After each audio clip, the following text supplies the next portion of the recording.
Let's start here at home to try and form join the dots, form the big picture, not just here, but how we fit in and the global scene. Starting here, though, two things, both involving the Reserve Bank. OCR lower, though I'm wondering what you think about who that benefits. Benefits no one. It just benefits the story that they've been telling us. I slowed this down because about a year back or a year and a half back when they started dropping interest rates, I said it'll go to about the three mark. People can literally go back to that conversation and listen to it. I think there might be one more cut because what we're seeing is what I had mentioned. We have issues in the global economy. We're going into a stagflationary period. And as you can see, even in New Zealand, they said, oh, maybe we should increase more. And now the markets are pricing in 2.75.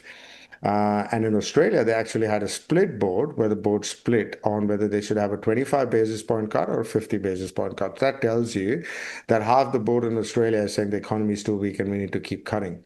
Now, pause that thought for a second and think what they've told us. They're increasing interest rates because they were fighting inflation, right? That's what they told us. And inflation had peaked and it's come back down.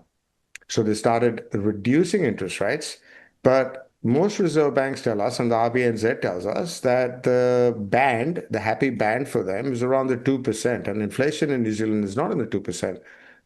So why are they dropping interest rates, right? Why are they Political dropping interest pressure, rates? It politics, is. Farzin. Of course it is. Of course it is, because the economy is doing really well. I was going to say badly, not well. Let's just put it not well. I speak to clients, I read reports. The economy is not doing well. People are losing jobs. Massive amount of businesses shutting their doors.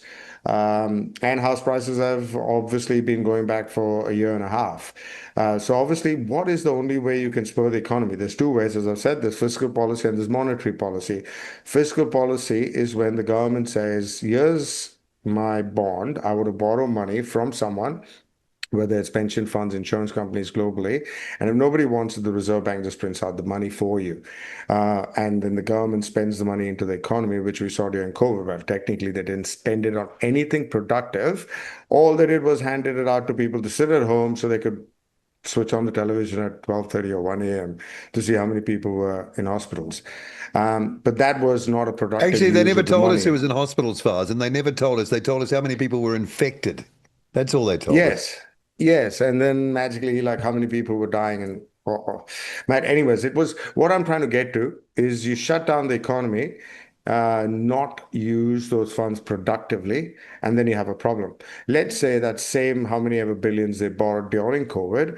Imagine they spent it on infrastructure and built roads or bridges and all that kind of stuff that well, people are talking about now that the government should do it now. And the government saying, sorry, but we don't want to take on any more debt because we're in a lot of poo-poo, as in already. So they're relying on, Nicola Willis has said, oh, no fiscal policy spending into the economy. Let's go with the monetary policy only. So they're just literally handing over the buck to the central bank and said, it's your job to keep dropping interest rates. But if somebody doesn't have a job, they're not going to get approved for a mortgage. If somebody doesn't have a viable business that's growing, the bank's not going to approve a business loan for them, regardless of what the interest rates are. So, as I mentioned, the same thing had happened with Japan and Europe after the global financial crisis. People weren't borrowing. They went to negative interest rates to get people to borrow more money. And still, the public purse, the average citizen goes, I've got to repair my balance sheet because I'm kind of upside down. And some people in New Zealand might be already experiencing that because their balance sheets are already going backwards. They might even be negative equity and they're struggling or they're doing two jobs to survive. So just dropping, as I said this a year and a half back, dropping a few basis points here and there isn't going to help people. And it's starting to bite now because that lag effect where people were still on low interest rates has worn off. They've rolled over on higher interest rates, and now when they have to get back on, they're in trouble. Unless you're variable and you've just constantly been reducing. But again, it was a big jump from your threes and fours to sevens and a half. So it seems that by dropping the OCR, if it has no overall benefit to our situation, it does instill a sugar fix, let's call it that, of a perception of confidence in the economy.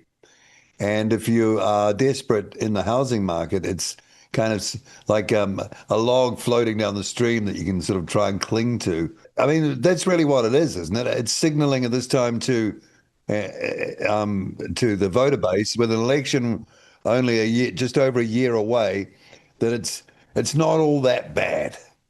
But it is really, isn't it? It is very bad. It is very bad. Okay. Again, I'm saying it's very bad because it's only going to get worse from here. If you remember, I said we're in stagflation, which means people lose jobs. Plus, your daily stuff is going to get more expensive. Look at the prices of butter and stuff, basic stuff in New Zealand, right? And New Zealand companies being sold out to French organizations. It's going to get more expensive. The pain's going to get worse from here. As I said, this doesn't ease out till about 28. Next year, throw in war. And yes, it's a sign that the economy is not doing well. I know the trick. Okay, I'll say it on the radio station. I know the trick why the finance minister says, okay, no fiscal spending right now. Firstly, because they want the Reserve Bank to drop interest rates, not just for the consumer. Remember, the government has to pay back the debt Right. with Okay. interest That helps them. on, of course it helps them. Yeah. And this is the thing we're seeing in the USA, where Donald Trump is trying to constantly tweet about the Federal Reserve chairman being late to the party, or he's just too slow at everything and all that kind of stuff. Why? Because, and you'll see this through my podcast as well, we talk about this because it's a $1 trillion debt interest hangover for the USA just based on the current interest rates. And nobody's buying their long-term bonds. Everyone's buying only towards the short term, which also links back to the stable coins and all of that. But we'll come back to what I'm trying to say is the government needs low interest rates. So if they spend the money, and the Federal Reserve in the USA is saying, hey, with the tariffs, it's going to create more inflation anyways. So no, we're not dropping interest rates. There's about a three-layer deep stuff happening in the USA. They've also got to be careful because they're the global reserve currency, and they're losing a lot of people who are selling off their bonds, like the Chinas and the Japans and the sovereign wealth funds. But in New Zealand, essentially, Nicola Willis, if she says, if the government says, hey, we're not taking on any more debt right now. First of all, they know because the debt's too high already. I think we're about 54% of debt to GDP, which is low compared to some of the other countries, but it's still high if you think about pre-COVID. So it took a massive jump after COVID. Why? To just get people to sit at home. It's unproductive. As I said, even when banks lend for properties, just for me to sell it to you, for you then to sell it to somebody else after 2 years, it's not adding to GDP, even though it counts in GDP. It is a waste of money. So the government needs the central bank to drop interest rates, not only to reduce their bill, to say, hey, listen, help the average citizen as well because they're struggling, and it'll help businesses invest. Businesses aren't going to invest if they see the market's not doing well or the economy is not doing well just because the Reserve Bank dropped the loan of Yeah. 25 basis points, you know? Yeah. I'm just thinking as you're talking, the news just in the last day is that the UK might have to call in emergency loans from the IMF because they're that close to the wire. That's incredible, isn't it? UK is in the poo-poo. I had said one of the countries will default. It would might be I said Germany or Japan. UK is getting close. They're all fighting for the first spot of which country is going to default on their debt first, because the UK 30-year bond, the yields have gone up. I think a few interviews back, you shared that little chart of the 40-year bond rates in America had come down and it had broken out of that. And I mentioned it quite a few times. We're not going back to the low interest rates for governments or for people who have mortgages. So yes, the UK is in a lot of trouble. In fact, UK is in a lot of trouble because they're losing all their millionaires and billionaires because they've decided to now change the residency status where you were not getting taxed on worldwide income, and now they're going to tax UK billionaires on worldwide income. So most of the UK billionaires are shooting off to Singapore and Dubai and the UAE and those kind of countries. Same thing if you see what we'd mentioned, the unrealized capital gains tax in Australia. If you have a five-bedroom place, Paul, or a four-bedroom place, and your kids have grown up and moved out, and it's only you and your wife using one bedroom, supposedly the Australian government wants to tax you on the three bedrooms that are just Yeah, sitting empty. incredible. They need the money, don't they? They're desperate for the money. Here, the RBNZ also is talking about a higher risk appetite for lower bank capital settings. I think I know what that means. Does that mean a bank? And I guess this is the thinking is to, because we've talked about this before, the fractional banking system to open it up to competition. You've got to lower the bar. And that means that you can lend with less actual cash backing it. Is that what that means? Yeah, it's a capital ratio. So do you remember about 3 or 4 months back, they grilled the senior executives of the CEOs of the banks in New Zealand, and they said, "Hey, listen, it's really tough. You need to help us reduce the capital ratio so we can lend more into the New Zealand economy." That was their excuse, is why they're not lending to farmers and all of that, because the capital ratios were too high. First of all, New Zealand doesn't have one of the highest capital ratios, and we didn't have a deposit guarantee scheme. But now what they've done, because remember, as I've told you, there's only 10% of the money literally sitting there as capital.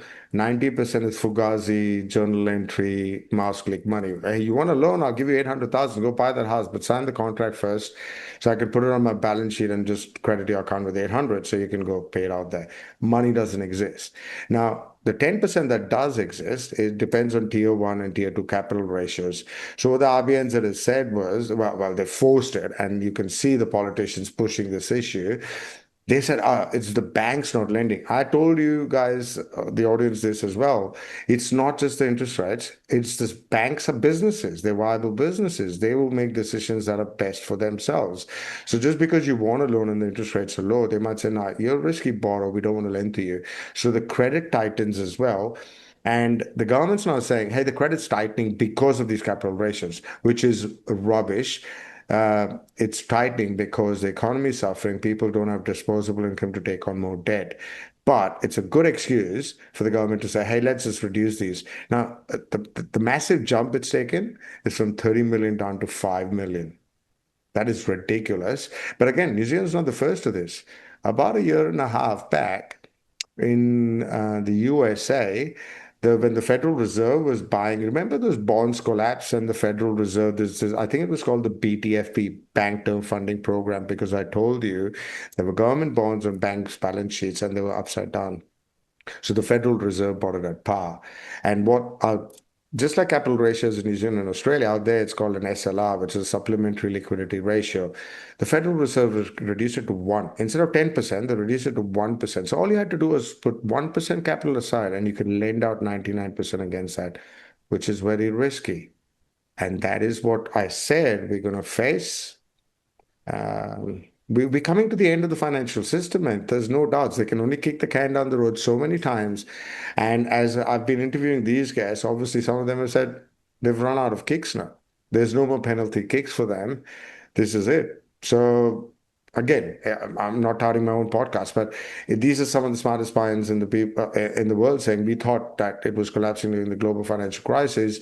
They managed to kick it one more time. They've tried a few things with COVID. The only thing I might say is, again, watch out, and I'm saying this in advance. Remember 2019, I mentioned I knew they would have to throw some kind of global scenario at us to shut down the world and create liquidity in the system to save it. Then came COVID-19. Just watch out with what's happening with the UK and all of that. There might be a global event that is created to maybe pump liquidity into the system. They might try to bring out, what do you call it, the defibrillators to try Yeah, and yeah. revive it one more Give it time. a few shocks. So Uh, watch out for some event well, if that is there the would probably case, be a war, because wouldn't it? Some kind of